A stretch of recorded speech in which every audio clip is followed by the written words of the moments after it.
Merhaba arkadaşlar, Castle Chess TV kanalına hoş geldiniz. Bugün sizlerle Ali Reza Firuza ve Magnus Carlsen arasında oynanan bir maçı anlatacağım.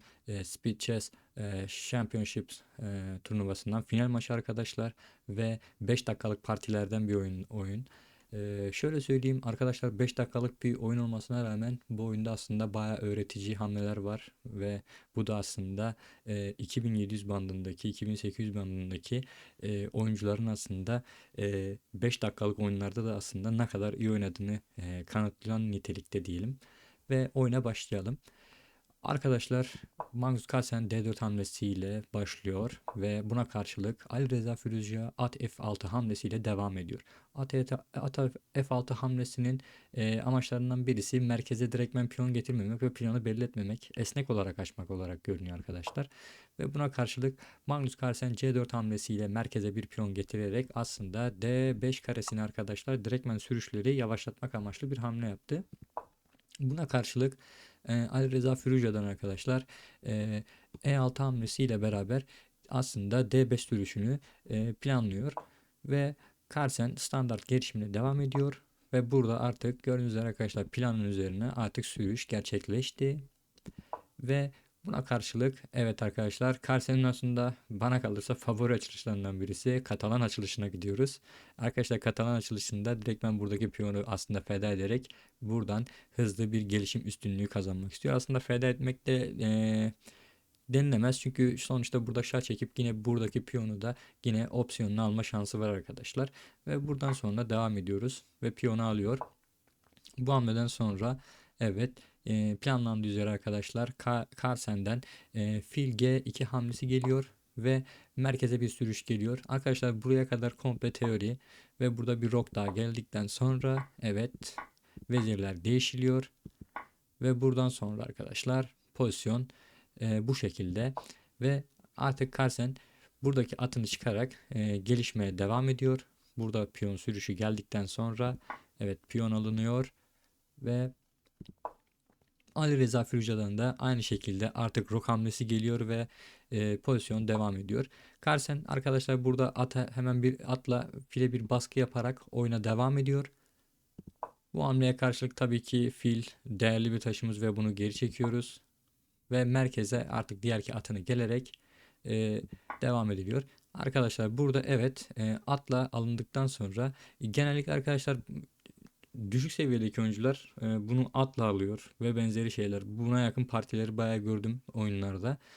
Arkadaşlar burada bu piyonla alınması elzem. Neden elzem? Çünkü arkadaşlar burada bu piyon artık tek başına kaldı. Bu piyonu desteklemek amaçlı buradaki C'deki piyonla alırsak ve burada güzel bir barikat oluşturup aslında piyon adacını fazla yapmamış oluruz. Yani gördüğünüz arkadaşlar, piyon adacı dediğim şey, mesela şu anda burada 3 tane piyon adacığı var arkadaşlar. 1, 2 ve 3, şunların hepsini sayarsak 3 tane arkadaşlar. Ve bunu 2'ye indiriyor ve piyon adacının az olması aslında taşları daha da koordineli kullanmanızı sağlıyor. Sonuçta arkadaşlar, piyon adacıklarının olması bir zayıflık yaratır. Bunu unutmayın arkadaşlar ve buna dikkat edin. Ve Carlsen piyonuyla geri aldı arkadaşlar. Merkeze bir at oturtuldu ve fil de artık çıkıyor. Gördüğünüz üzere arkadaşlar, artık gelişim tamamlandı. Ve buna karşılık da merkeze bir sürüş daha geliyor. Aslında F5 hamlesiyle Ali Reza Firuzja devam ediyor. Arkadaşlar bakın, bu sürüşleri yaptıktan sonra şuradaki bakın piyonun geride kalmış olduğuna dikkat edin arkadaşlar. Bu önemli bir şey. Geride kalmış piyon arkadaşlar her zaman hedeftir. Bunu unutmayın. Ve oyuna devam edelim. Evet. Carlsen arkadaşlar atıyla oynuyor.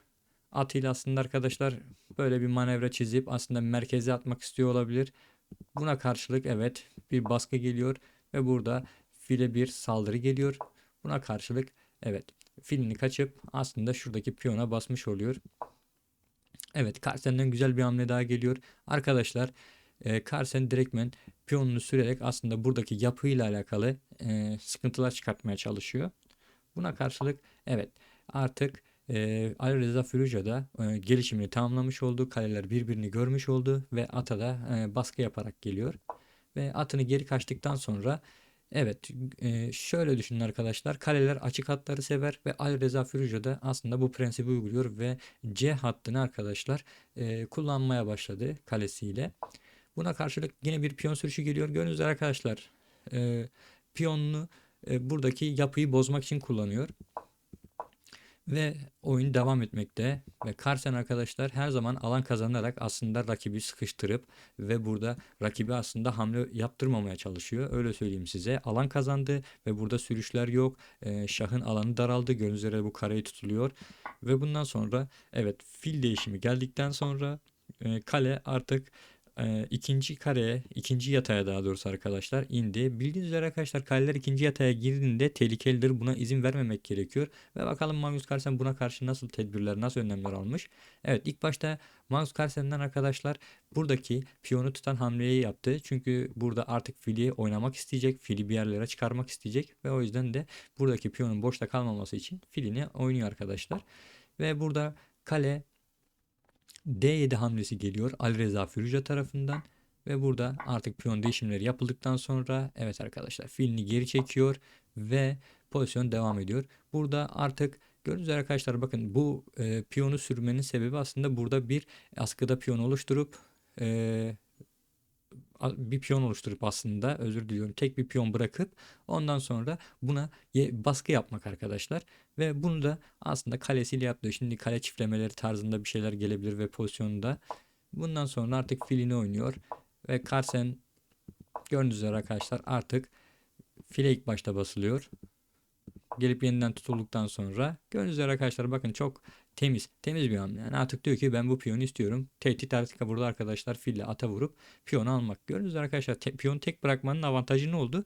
Carlsen tek piyonu bırakıp burada nedir? Oradaki zayıf olan halkaya saldırıp ve piyonu almak istiyor.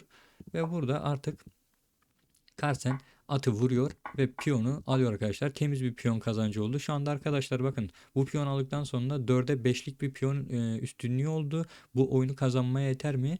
Yetmez mi? Bunu göreceğiz. E, evet, Carlsen arkadaşlar burada prensipli bir yaklaşım yapıyor arkadaşlar. Şöyle söyleyeyim. Artık taşlarını arkadaşlar siyahın beyaz filine göre diziyor arkadaşlar ve beyaz filin alanını kısıtlıyor. Bu güzel bir hamle. Ve buradan sonra değişimler geldikten sonra evet artık burada arkadaşlar tehdit aşağı inmesinde sebep buraya artık fili gelip buradan bir baskı yapmak olacaktı. Ama Carlsen bunu hemen izin bırakmıyor. Ve burada arkadaşlar güzel bir hamle daha geliyor. Bakın arkadaşlar gördüğünüz üzere ilk başta buraya gelmesini engelliyordu filin.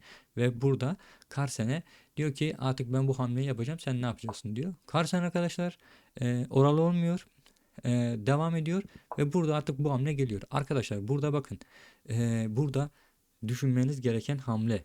Burada güzel bir hamle var arkadaşlar. Bu hamlede şöyle söyleyeyim. Burada bir tehdit var. Bu tehdidi engellemek için arkadaşlar ne yapılması gerekiyor? Burada bu tehdidi engellemek için arkadaşlar Carlsen tek ve doğru hamleyi biliyor arkadaşlar. Evet. Filini boşa koyuyor arkadaşlar. Fili boşa koyduktan sonra eğer ki diyor ki sen benim filimi alırsan ben de senin filini alırım ve bu tehdit burada bitmiş olur diyor. Ve güzel bir hamle yapıyor. Evet, fil kaçıldıktan sonra artık Carlsen de filini korumaya geliyor arkadaşlar şahıyla. Ve burada artık kale değişimi istiyor. Arkadaşlar şimdi oyun sonunda şöyle bir şey var. Bir tane piyon üstünlüğümüz var. Taşları değişmek aslında oyun sonunda burada nasıl söyleyeyim beraberliğe biraz daha yaklaşması anlamına geliyor Ali Rıza Firuza'nın. O yüzden bu kabul edilmiyor Carlsen tarafından ve Carlsen kalesini geri kaçıyor ve burada artık oyun devam ediyor. Bakın gördüğünüz üzere arkadaşlar Carlsen kalesini değişmemek için elinden geleni yapıyor ve burada oyun devam ediyor. Evet, şimdi 8. yatağa giren bir kalemiz var gördüğünüz üzere. Kale 8. yataya girdi ve burada artık tehditler yavaş yavaş başlayacak. Evet, burada artık evet arkadaşlar bu sefer de Carlsen artık buradaki yatayı artık kontrol ediyor. Ve burada arkadaşlar çok kötü bir hamle geliyor. Çok kötü bir hamle geliyor ve çift sürüyor arkadaşlar piyon. Aslında herkes yani genellikle 1400-1500 seviyesindeki oyuncular genellikle bu piyonu almayı tercih ediyor ama arkadaşlar burada çok güzel bir hamle var ve buradaki hamle arkadaşlar gördüğünüz üzere fille buradaki piyonu almak. Arkadaşlar gördüğünüz üzere Carlsen'in bu sürüşlerini hatırlıyorsunuz neden yaptı? Bakın şahın alanını kısıtladı ve burada artık bir alan yarattı ve buradaki piyon artık düştü.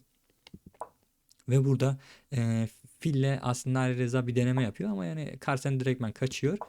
Ve burada artık piyonlar süpürülmeye başlandı. Evet, burada bir hamle daha geliyor. Arkadaşlar burada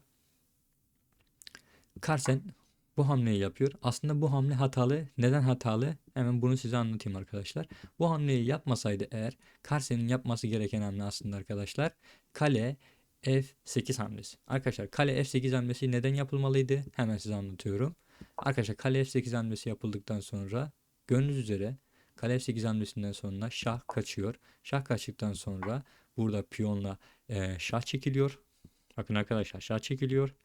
Evet, burada o kaleyi veriyor ama buradan bir kale daha alıyor ve bu pozisyon arkadaşlar %100, %1 milyon kazanç. Öyle söyleyeyim size. Ama tabii ki bu görülmemiş olabilir. Bu da yani kısa partinin aslında e, şey etkisinden dolayı kaynaklanıyor. Ama Carlsen burada arkadaşlar piyon almayı tercih etti. Şöyle yapalım yeniden. Evet, piyon almayı tercih etti burada, evet. Ama pozisyon yine de arkadaşlar artı e, beyazlar için, öyle söyleyeyim size. Evet, şimdi piyonu veriyor ama piyonu verdikten sonra arkadaşlar bakın arkadaşlar, bu piyon verildikten sonra gördüğünüz üzere artık şahın yürüyüşünü engelleyecek bir şey yok. Bakın burada büyük güzel bir zincir oluştu. Her şey tutuluyor ve buradan artık şah yavaş yavaş yürüyüp arkadaşlar yaklaşacak. Gördüğünüz üzere arkadaşlar gidiyor ve burada piyon sürüşünden sonra evet burada biniliyor arkadaşlar file ve aslında Ali Rıza Firuze bu oyunu terk ediyor. Çünkü arkadaşlar burada artık yapılabilecek bir şey yok. Bu piyonun çıkmasını engellemek çok zor ve burada artık şah zaten belli hareketlerden sonra şuradan şu şah çekildikten sonra arkadaşlar şah zaten şöyle yaklaşacak. Yavaştan arkadaşlar şah böyle yaklaşıp buradaki piyonları da topladıktan sonra herhangi bir sıkıntı kalmayacak. Öyle söyleyebilirim size. Ee, Yani gördüğünüz üzere arkadaşlar buradan bir şah çekildikten sonra bu şah bu tarafa yaklaşıyor. Şahımızı arkadaşlar yukarı şu taraflara doğru oynadığımızda zaten şu tarafa doğru oynadığımızda zaten filimiz tutuyor. Buradaki piyonu da alıyoruz arkadaşlar rahat bir şekilde. Ondan sonra daha geçer piyonlarımız var. Bu yüzden de Ali Rıza Firuze oyun terk ediyor. Arkadaşlar oyun müthişti. Güzel bir oyundu. Harika bir oyundu. Yani 5 dakikalık bir oyunda böyle hamlelerin çıkması aslında 2700 ve 2800 bandındaki oyuncuların ne kadar kaliteli oyun oynadığını gösteriyor. Bugünkü yayınımızı izlediğiniz için çok teşekkür ediyorum. İnşallah beğenmişsinizdir. Abone olmayı unutmayın arkadaşlar. Kendinize çok iyi bakın. İyi günler.